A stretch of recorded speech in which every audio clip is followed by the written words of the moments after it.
Man, wish that for me. What's good? Welcome to another segment of Fourth and Miles. It's your boy, the Coach.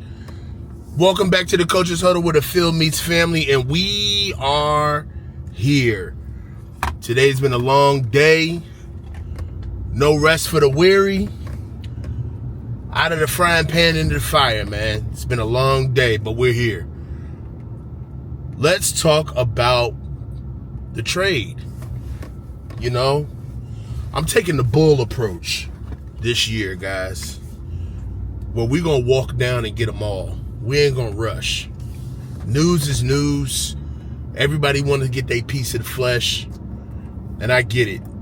So, there's no need to rush. So, let's talk about the Brian Robinson Jr. trade. San Francisco 49ers trade for Brian Robinson Jr. for a 6th round 2026 NFL draft pick. What does this mean? How does this help us? How does this hurt us? Is this a big deal? Glass half full, glass half empty. Let's get to it. What it means, ultimately, is self-awareness, right? Self-awareness for Kyle Shanahan, the offense, John Lynch, just the organization, and understanding that not only do the 49ers need bodies in the sense that we are incredibly decimated at the running back position. Right now, Corey Kiner is out with a high ankle sprain injury. Jordan James, I guess he's working his way back in, but he's out. Isaac Guerendo. Isaac Guerendo is hurt. He's in and out. And he fumbled 3 times yesterday. Isaac Guerendo. Bruh. But I digress. Patrick Taylor Jr. is out. Season-ending IR. So, you know, it's not looking good right now. You know, Christian McCaffrey is presumably on ice right now. All reports is you know, as truthful as they can be, is that he's ready. He's ready to go. So the biggest thing right now is the self-awareness that we just need another comparable veteran, if you will, body. Brian Robinson Jr. is a legit starter in the NFL. He's coming into his 4th season into the NFL out of the University of Alabama. 3 years with the Washington Commanders. I think that he's a good back. Is he great? No. Is he good? Yes. Is he better than what we've had? No, he's not. Let's just be honest. He's not better than what we've had. You know, let's kind of go into like glass half empty, if you will. I got to get this out. I wouldn't be mad at anyone who looked at this and said, this is nothing but an apology or a redux or a step back or a problem, just kind of a Band-Aid really, of trading Jordan Mason. That's real, bruh. You can't let that go. Jordan Mason should not have been traded. We let him go for a bag of chips and a ham sandwich and a honey pack. Real shit. And really it wasn't the move.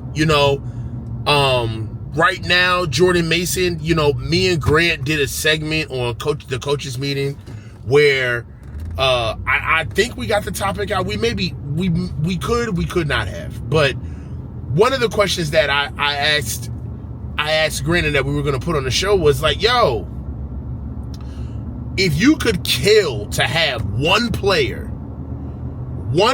back that we lost in this offseason, who would it be? And my player was Jordan Mason, right? there's just so many things that I want to talk about that Jordan Mason produced, unearthed in a sense for the 49ers last season. And I think that this is my spiel on this. This is kind of like what I see. One of the biggest things off rip is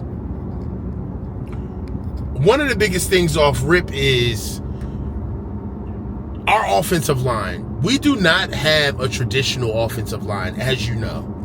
All right. Guys I'm not going to say, we lean on the more athletic side of the game, right? We want guys that can move. Outside zone is primarily, the bread and butter of what we do offensively.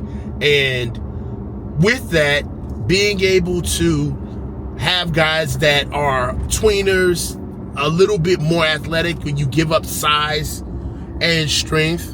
When you got guys on offensive linemen going east and west instead of north and south. That's just really what it is. If anybody asks, as a 49ers fan, if anybody asks you, what's the difference between the 49ers offensive line versus the majority of the best offensive lines in the league, is that we go east and west. Most offensive lines go north and south. You know what I'm saying? That's just what it is. And because of that,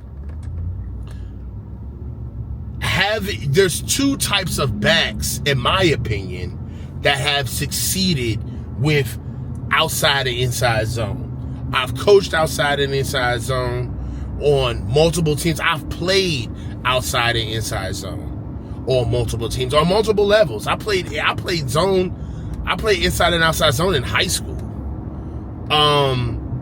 The difference is that either one, you're going to get a back that is incredibly intuitive, right? That can make you right as an offensive lineman, meaning that your leverage is not an issue, right? He can play with your leverage. Just get leverage. I'll do the rest. Okay? And I can make you right with being able to be slow to fast through, making sure that I have cuts on my third step, all of that inside and outside zone verbiage that you need, right?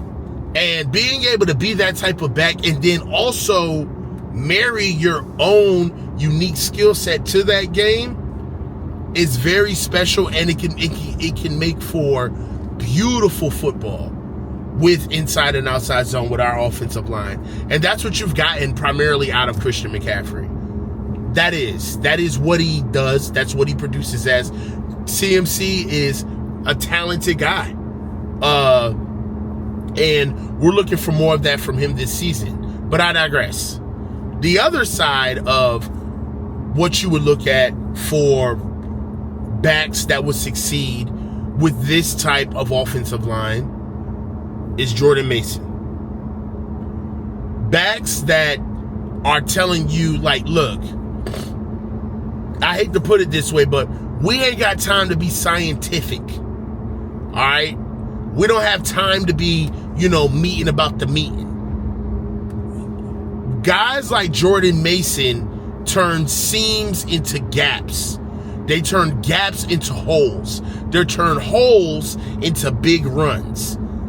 Sometimes when you have an offensive line that is lacking in the north and south element, I'm being incredibly gracious by calling it that.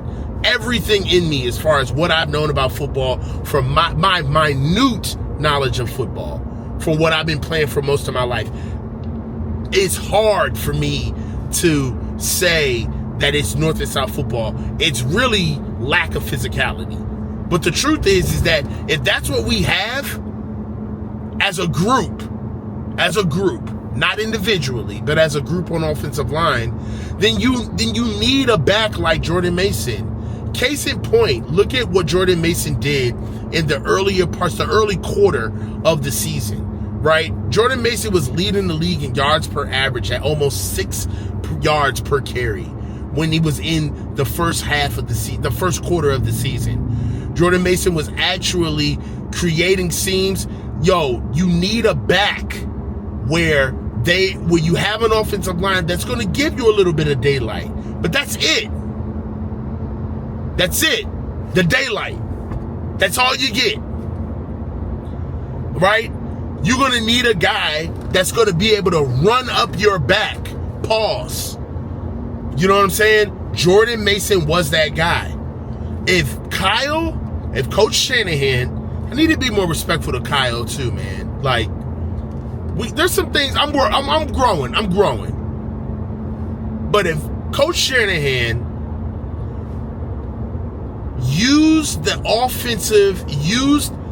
running back committee or the position group wisely last year, that could have been something beautiful last year. That to me, outside of, a myriad of things that I was upset with over the course of the season last year, one of the biggest things that really frustrated me was the missed opportunities to really have a decent season. I'm an average guy, bro. I'm an average guy. I understand, like, I get it. Super Bowl, awesome. Everybody likes to be the center of attention. Everybody likes to climb that mountain. It signifies so much. And I get it. It's the bedrock of what our organization is about. We are one of the first dynasties in the NFL. We have some of the greatest players in the NFL. You don't tell the NFL story without the 49ers. I get that. But I'm a meat and potatoes guy. You know what I mean? And, and for me, I have a lot of respect for the day-to-day of the NFL. And the day-to-day of the NFL is you try your best. You do your best. But there is a professional standard that you keep. But at the same time, you have a good showing, right? You understand that there's regulations to the game. There's things that we're just not going to do. There's things that we're just going to have to do, right? And that's what bothers me about what could have happened last year with this with our season. If we're moving forward in our season the right way, Jordan Mason and Christian McCaffrey become one of the best duos in the NFL. Call me crazy. I really believe that. I really do. I think that was a missed opportunity last season. Starting CMC, pushing him to get as many reps as possible. If I'm giving Kyle fairness, he's trying to get Christian acclimated. Christian is a rep-hungry back, okay? He wants the reps. He wants to be on the field. I get that. But shutting down that much production with how vulnerable your team was, it was a bad move. I would have never done that. Like, I could see myself on that staff right now, and especially in my little college team staff, I'll be raising holy hell.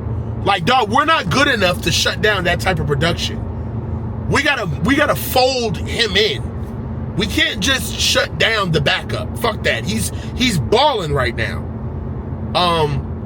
Then he comes back in Buffalo and gets hurt. Some of the things that a tough runner brings in bringing Brian Robinson Jr. to the 49ers, getting back on track. Sorry, guys. But some of the things that could happen. Now, I'm on the record for saying I don't know if Brian Robinson is the type of runner that Jordan Mason was. You got to understand, in a sense, this is our descent from the mountain, from the mountaintop. So we've had backups that really are starting caliber guys. That's why the backups of us asking for backups year after year after year, trying to get guys production to get on the field, it's not because we're hating on starters. Is that because we understand that if you use everybody on a team, all right, if everybody has a role, we would have been at a Super Bowl. It's not just about the guys, the starters. But what Brian Robinson Jr. could bring to the team is a tough running element. Okay, that's one. Insurance for Christian McCaffrey. If CMC was to go down, not wishing on this, but if he was to go down, we still have a 3-year starter on our roster who can actually carry the load and give us tough runs, give us tough yards in the stretch. That's another thing that Brian Robinson Jr. could potentially do for us. Another point of reference, Brian Robinson Jr. helps us in the red zone. Having a tough run game actually helps us in the red zone. Being able to be able to punch in those pesky yards, getting that nasty 1 yard, 2 yards, 3 yards in the red zone. Being able to have a back like Brian Robinson Jr. in the backfield while Brock Purdy is doing what he needs to do in the red zone. That's a big deal, right?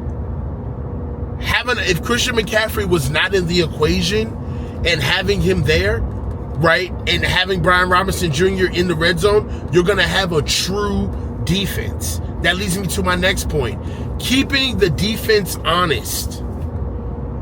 Having a tough runner, all right, a guy that is imposing. We're talking 6'2", 225 pounds, okay? This is a big back. He's by far the biggest back that we have on our team. Having that element of tough running, where whether you think that he's a home run hitter or not, that makes a defense honest. It keeps guys in position. Guys don't lean. They don't favor. They don't sit here and try to tip against us, because we understand that, hey, you can fuck around if you want to and go with a light box against us, but we have a back that will eat up a light box, right? Pause, right? Eat up a light box is not really a pause, but I digress. Also, another potential advantage for Brian Robinson Jr. being coming into the fold is being able to spell CMC and have offensive diversity. Christian McCaffrey is getting into a position in his career where you need to be able to put him in the best position that he can be in. Sometimes that may be a receiver, right? It may be a receiver sometime. And that may be at slot, that may be at H-back. And I would challenge Coach Shanahan to put together a package where you can put Brian Robinson Jr. and CMC on the field at the same time. All right? Another advantage of Brian Robinson Jr. being on the team, and this is just off the dome, pause, is that we actually get past the green. We actually get those pesky yards. All right? 3rd and 1, 2nd and short. All right? 3rd and 2, 3rd and 3. We're not sitting here putting all of this pressure on Kyle to come up with the best play imaginable, okay? Where, look, we can actually save some of the playbook, save some of these plays where it's like, look, all right, man, we could just brute force this. We got a back that can get the yards. Let's just get the yards. You know, that helps. This is like the day-to-day shit in football that, in my meager experience, dude, that shit matters. Being able to have a guy, an easy button, a Debo, all right?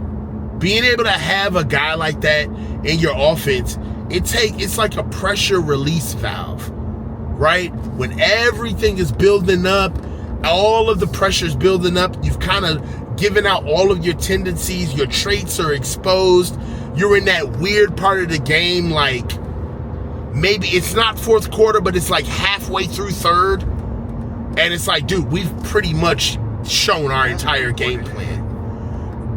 having a guy like Brian Robinson Jr., where it's like, hey, just give him the ball. We don't need to reinvent the wheel on third down. Give Brian Robinson Jr. the ball. We don't need to reinvent the wheel in the red zone. Give Brian Robinson Jr. the ball. Like, those 6 to 10 plays where he can get not even third, like those like 4 to 6 third downs in the game where you can just run inside zone, run duo, run gap scheme, right? With Brian Robinson Jr., with a guy that's just a tough runner. That saves so much intellectual property on a play caller. It does. You don't have to put out all of these plays that you've put together that really you don't want to expose unless you have to do it in this situation. You know, that having a guy like Brian Robinson Jr. where it's like, you know what we're doing, stop it. That goes a long way. You know, there's tons of things that I've illuminated that this trade can help us at. But I'll close with this. All right. What we as fans don't want to see, me included, is, bro, do not put him on the shelf. Don't do that shit, man. Do not go through all of the trouble, because the Niners, dog, Kyle and John, they are so prone to do this. Do not get, it took us 3 years just to get Jordan Mason a shot, right? This is when Kyle was in his diva mode, where it was like, if you fumble, you can't be in my offense. Like, he was acting like a bad bitch, like, bow. Like, if you don't do exactly what I want, not only am I not going to play you, but I got a personal issue with you. Like, what type of personal... Man, let me chill. That stuff is so weird to me. But please, man, don't do all of this just to play this dude 4 snaps a game. You got a real weapon, all right? And you don't have the luxury of knowing exactly what's ahead of you, like we've done in all of the years where we've been quite talented. This year, you're going to have to coach, man. You have to really play your team. You're going to have to use all your cards. All right? Not when you got all the trumps and you want to and you want to go 10 books and you want to stunt just because we're not using 2 decks and the cards ain't being rotated right, and all you doing is just serving yourself books back. Don't do that. For my spades players, you know what I'm talking about. Don't get cocky when you got 10 books. Now you want to bid hard. You know what I'm saying? I respect the squad that can go out and say, hey, look, man, you got 6 books, you got 6 books, man, forget that. We going 8. Somebody going bump. We playing the game. We playing the card the way we playing the game the way the cards are falling. If y'all going 6, we going 8. Somebody getting bumped. And now if you don't know what that is, then go learn spades. But that's the way we play over here. All right? We ain't sitting here, oh, you booking 5, I'm booking 5, and it's 3 books out there. We ain't doing that. So that's all I'm saying is that, Kyle, you're going to have to bid straight. Stop underbidding. That's why you ain't won a Super Bowl yet, because you underbidding. If you bid what your books tell you, you had some balls, maybe you would have got the game by now. This is the coach signing off. Stay low and keep your feet moving. Holla at you. Peace.